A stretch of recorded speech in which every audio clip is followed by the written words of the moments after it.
সরকারি কর্মকর্তা এবং কর্মচারীদের জন্য যথাসময়ে জাতীয় পে স্কেল ঘোষণা এবং বাস্তবায়ন করা হবে।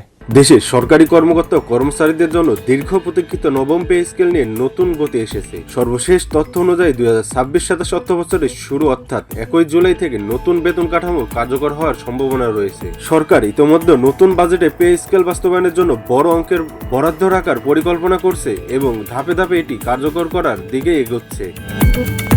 বেতন কমিশনের সুপারিশ অনুযায়ী সর্বনিম্ন বেতন 20,000 টাকা এবং সর্বোচ্চ বেতন প্রায় 1,60,000 টাকা পর্যন্ত নির্ধারণ করার প্রস্তাব রয়েছে। তবে একসঙ্গে পুরো বাস্তবায়ন না করে ধাপে ধাপে প্রয়োগের সিদ্ধান্ত নেওয়া হতে পারে, যাতে অর্থনীতির ওপর চাপ কম থাকে। এদিকে দ্রুত বাস্তবায়নের দাবিতে কর্মচারীর মধ্যে চাপ বাড়ছে। ইতোমধ্যে বিভিন্ন সংগঠনের কর্মসূচি ঘোষণা করছে এবং দাবি আদায় না হলে আন্দোলনের হুঁশিয়ারি দিয়েছে। সব মিলে পে স্কেল এখন চূড়ান্ত সিদ্ধান্তের অপেক্ষায়। জুলাইকে কেন্দ্র করে পরিস্থিতি কোন দিকে যায় সেটাই এখন দেখার বিষয়।